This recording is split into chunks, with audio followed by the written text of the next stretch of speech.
मुंबई का red light area, यानी वहाँ पर कोठा होता है। एक व्यक्ति उसी कोठे में अंदर दाखिल होता है। दाखिल होने के पश्चात उसको 20 महिलाएं वहाँ कोठे में दिखाई जाती हैं। वो महिलाएं बहुत ही खूबसूरत, बहुत ही छोटे छोटे कपड़े पहने थी। उस व्यक्ति को एक महिला चुनने का अधिकार था। चुनने के साथ फिर उसको कमरे में ले जाने की अनुमति थी। जब वह 20 महिलाओं को बारी बारी देख रहा था, एक महिला उसमें सेलेक्ट करता है। करने के साथ उसको कमरे में लेकर जाता है। अब वो महिला उस व्यक्ति को देखकर रोने लगती है। जब वह रोती है, रोने के बाद उस व्यक्ति के बाहों में आकर लिपट जाती है। अब वो महिला और कोई नहीं, उसी व्यक्ति की पत्नी थी। आखिर वो महिला उस कोठे तक कैसे पहुंची और उस व्यक्ति ने अपनी बीवी को वहां से कैसे आज़ाद कराया, ये ऐसी सच्ची घटना सुनने के बाद आप भी उस व्यक्ति को सैल्यूट करेंगे कि इतनी दलदल से अपनी बीवी को निकाल कर कैसे अपने साथ ले गया। मेरा नाम रवि, मैं आशा उम्मीद करता हूँ आप लोग बहुत अच्छे होंगे, अपना बहुत बहुत ख्याल रख रहे होंगे। आप लोग अगर चैनल पे नए हो, सब्सक्राइब बेल आइकन जरूर दबाएं, जैसा कि नई वीडियो आप तक पहुँचती रहे। आइए इस कहानी पे जल्दी से जल्दी चालू करते हैं। ये सच्ची घटना बेंगलुरु की है। बेंगलुरु की घटना है, जो कि एक व्यक्ति जो मल्टीनेशनल कंपनी में काम करता था और उसकी 2 महीना पहले ही शादी हुई थी। उस व्यक्ति का नाम शाहिल और उसकी बीबी का नाम तानिया। अब शादी हो जाने के बाद सब कुछ ठीक ठाक चल रहा था, तभी कंपनी से एक फरमान आता है कि आपका बेंगलुरु से मुंबई के लिए ट्रांसफ़र हो गया है और आपको वहीं जाकर रिपोर्टिंग करता है। जब वह व्यक्ति अपनी बीबी तमन्ना से यह बात बोलता है कि मेरा मुंबई के लिए ट्रांसफ़र हो गया है, अब आपको भी वहीं पर रहना है। जैसे ही बीबी को यह बात पता लगती है तो वह बहुत खुश हो जाती है। कहती है, मुंबई जाने का सपना मेरा बचपन से है, मैंने पिक्चरों में देखा है, फिल्मों में देखा है और ज़्यादातर हीरो हीरोइन भी मुंबई में रहते हैं। तो उसने बोला कि जो उसका पति शाहिल था कि मैंने तुम्हारा रिजर्वेशन भी करा दिया है, जिसकी डेट है 7 अक्टूबर 2011, क्योंकि मैं कुछ पहले जाऊंगा, क्योंकि रहने के लिए कमरे का इंतज़ाम करना होगा, जिससे तुम्हें वहां आने के बाद कोई तकलीफ़ ना हो। कहती जी हाँ बिल्कुल। वो जो शाहिल कहता है, ट्रेन में जब तुम बैठना किसी भी अजनबी व्यक्ति से बात मत करना और अगर कुछ आपको खाने को दे तो खाना भी नहीं। तो कहती जी हाँ बिल्कुल। तभी 7 अक्टूबर 2011 आता है। वो महिला बेंगलुरु स्टेशन पहुंचती है अपने सामान लेकर। तभी जो उसकी कोच था उसके अंदर बैठती है, जो उसकी सीट है वो भी मिल जाती है। मिल जाने के साथ फिर सबसे पहले अपने माता पिता को फ़ोन करती है। कहती है, मम्मी मैं बेंगलुरु स्टेशन की ट्रेन आई, मैं बैठ गई हूँ, अब मैं मुंबई के लिए निकल रही हूँ, जो कि 1000 किलोमीटर का सफ़र है। तो मम्मी पापा कहते हैं, बेटा ठीक है, आराम से जाना, जब पहुँच जाना तो फ़ोन ज़रूर कर देना। कहती ओके। फिर उसके बाद अपने पति साहिल को फ़ोन करती है। कहती जी मैं ट्रेन में बैठ गई हूँ और मुझे सीट मिल गई है और मैं जल्द से जल्द आपके पास आने वाली हूँ, 15 से 16 घंटा लगेगा। कहता है ठीक है, अपनी बिल्कुल केयर करना और कोई कुछ दे तो खाना मत और किसी अजनबी व्यक्ति से बात मत करना। अब फ़ोन काटती है। तभी उसके सामने 2 व्यक्ति ट्रेन की सीट में बैठे रहते हैं, जो आगे वाली सीट पे। तो वो व्यक्ति दोनों अनजान थे। जैसे ही ट्रेन चलती है वो आपस में इंट्रोडक्शन एक दूसरे व्यक्ति को अपना कराते हैं। कराने के साथ साथ जो तानिया बैठती थी वो बैठने के साथ साथ लेट जाती। जब लेटती है 1-2 घंटा हो जाती, फिर बैठ जाती है।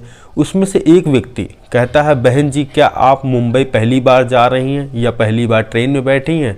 तो वह तानिया हंसकर कहती है, भाई साहब मैं ट्रेन में बहुत बार बैठी हूँ, मगर अकेले पहली बार जा रही हूँ और मुंबई पहली बार जा रही हूँ।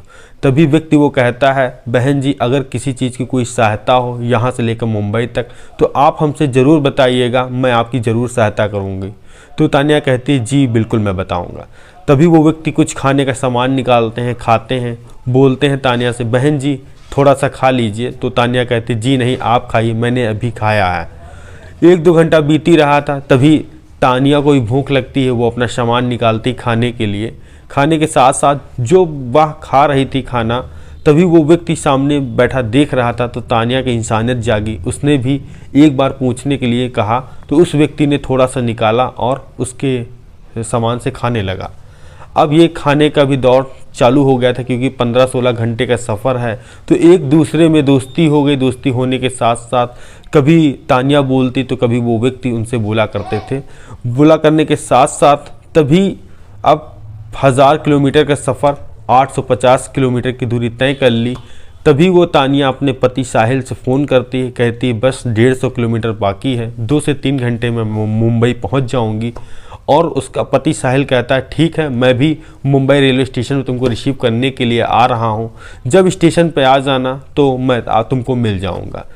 अब 150 किलोमीटर बचा था, तभी व्यक्ति उस तानिया से पूछते हैं कि मैं बहन जी चाय पियेंगी क्या। तानिया पहले मना कर देती है, कहती मैं चाय नहीं पीती हूँ। तो व्यक्ति वो 3 चाय मंगाता है, 2 अपने लिए, 1 तानिया जी के लिए। कहता है तानिया जी चाय पी लीजिए, एक कम से कम चाय तो हमारी ले लीजिए। तानिया फिर बिना संकोच के उस चाय को पीती। चाय के पीने के बाद जब चाय पी लेती है 3 से 4 घंटा हो जाता है, तब जब उसकी आंख धीरे धीरे खुलती है तो वो देखती है कि वो एक ट्रेन की बोगी में नहीं, एक बल्कि कार में है। और कार तेज़ चलती चली जा रही है और सड़क बिल्कुल सुनसान है। और जो उसके बगल में बैठा 2 व्यक्ति वही हैं जो ट्रेन में थे, और तीसरा व्यक्ति वो है जो कार चला रहा है। तभी वह तानिया कहती है कि मैं कहाँ जा रही हूँ, आप लोग हमें क्यों लेके आए हैं। तभी एक व्यक्ति उसको थप्पड़ मारता है, कहता चुपचाप बैठो, अगर कोई सवाल जवाब किया तो मुंह बंद कर दूंगा। 1-2 घंटा चलने के बाद तभी वो मुंबई के रेड लाइट एरिया में गाड़ी दाखिल होती है। देखती है बाहर सब चहल पहल, रंगीन नज़ारा सजा है, बाहर लड़कियां खड़ी हैं।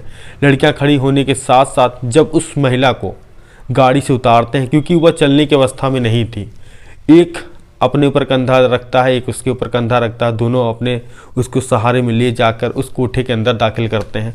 क्योंकि उन्होंने ट्रेन से भी गाड़ी तक सहारा इसी तरह दिया होगा, क्योंकि इस तरह दिया होगा क्योंकि ये ना लगे कि ये किसी को किडनैप करके लेके आए हैं, इस तरह सहारा दिया होगा कि लगे इनके परिवार की सदस्य है। अब जब उसको कोठे के अंदर दाखिल करते हैं तो वहाँ एक सुमित्रा महाजन जो कोठे की मालकिन बैठी थी, उससे वो लोग सौदा करते हैं। सौदा जब तय होता है उस तमन्ना का बेचने का 45,000 रुपये का। अब ये सब तमन्ना सुन रहे थे। सुनने के बाद जब उसने कहा कि मुझे माफ़ कर दीजिए, मुझे यहाँ से निकालिए, मैं यहाँ बिकने नहीं आई हूँ, मैं पति से मिलने के लिए जा रही थी मुंबई, आप हमें यहाँ क्यों ले आए। वो व्यक्ति पैसा उस सुमिता महाजन से लेते हैं, उस जो लड़की तमन्ना को ठोकर मार कर वहाँ चले जाते हैं। जो सुमिता पटेल थी, महाजन थी, वो अपनी लड़कियों को बुलाते, कहती इस छोरी को अंदर ले जा और इसको सब यहाँ का कानून सब समझा दे। अब वो जो तमन्ना थी वो कोठे के अंदर पहुंचती है, देखती है सब जो लड़कियां हैं इतने छोटे छोटे कपड़े पहने हैं और इतना मेकअप किए हैं कि उनको देखकर कोई भी उत्तेजना का मन बना ले। अब वो लड़कियां उसको समझाती हैं कि कहती हैं बहन अब तुम यहाँ से आ गए हो, यहाँ से निकल नहीं सकती हो, जैसा ये लोग कहते हैं वैसा आपको करना पड़ेगा। अगर कोई व्यक्ति आता है, अगर ये लोग बोलते हैं उसके साथ जाना है तो आपको जाना पड़ेगा। वो जो तमन्ना जो पति के तलाश मतलब पति से मिलने के लिए मुंबई जा रही थी, अब वो कोठे में आ गई। और जो पति मुंबई प्लेटफॉर्म पर उसका इंतज़ार कर रहा था वो भी ढूंढता है कि तमन्ना, ट्रेन भी आ गई, तमन्ना उससे उतरी नहीं है। वो जीआरपी जो थाना होता है मुंबई का वहाँ पता करता, वहाँ भी कोई सूचना नहीं मिलती है। सूचना मिलने के साथ साथ जब तमन्ना को फ़ोन करता, फ़ोन भी स्विच ऑफ बताता है। अब फ़ोन उठे भी कैसे, क्योंकि जो दलाल थे उन्होंने फ़ोन लेके उसका स्विच ऑफ कर दिया था, क्योंकि तमन्ना बिक चुकी थी, जिससे उसका पति इस सबसे अनजान था। अब इसने सोचा क्यों ना बेंगलोर स्टेशन पे पता करें कि वहाँ से मेरी पत्नी बैठी थी कि नहीं बैठी थी, कि और कोई अनहोनी हो गई उसके साथ। तभी वो बेंगलोर पहुँचता है। ये 7 अक्टूबर 2011 होते होते ये 10 तारीख हो गई थी। जब वो बेंगलोर के सीसीटीवी फुटेज में चेक करता है, देखता है ट्रेन आई है, ट्रेन में मेरी बीबी जो सामान लिए वो बैठी है। बैठने के बाद ये कहाँ चली गई इसका कोई पता ठिकाना नहीं। अब मुंबई में भी एफआईआर, एक गुमशुदगी की रिपोर्ट दर्ज कराता है, बेंगलोर में भी कराता है। कराने के साथ साथ ये सब ढूंढता फिरता बहुत दिन, 10 से 15 दिन हो जाते हैं। तभी जब 15वां दिन था, जो सुमित्रा जो महाजन थी वो कहती है आज इसको तैयार कर दो, आज ये किसी के साथ जाएगी। जो उसके अंदर की लड़कियां थी वो कहती हैं कि तुम तैयार हो जाओ, नहीं तैयार करोगी तो ये तुमको मारेंगे पीटेंगे और खाने के लिए कुछ नहीं देंगे। जैसे ही वह तैयार होती है कहती है कि इसके लिए एक ग्राहक स्पेशल आया है, और जैसे ही उसको कमरे में लेकर एक ग्राहक अंदर जाता है, उस ग्राहक को देखकर तमन्ना रोने लगती है, पैर पकड़ लेती है, कहती भैया मैं यहाँ बहुत बुरी तरीके से फंस गई हूँ, मुझे इस दलदल से निकालिए, क्योंकि मैं अपने पति से मिलने के लिए मुंबई जा रही थी, जो कि मैं बेंगलोर की रहने वाली हैं, और जो मेरे पति मल्टीनेशनल कंपनी में काम करते थे, और 2 लोग हमें मिले जिन्होंने चाय पिलाया, चाय पिलाने के बाद ट्रेन से मैं अब यहाँ हूँ। आप मुझे प्लीज़ मुझे यहाँ से निकाल दीजिए, हो सके तो मुझे यहाँ से बाहर निकालिए। तभी उस व्यक्ति ने कहा कि मैं आपकी क्या सहायता कर सकता हूँ। तो उसने कहा कि मेरे पति से मेरा फ़ोन पे बात करा दीजिए।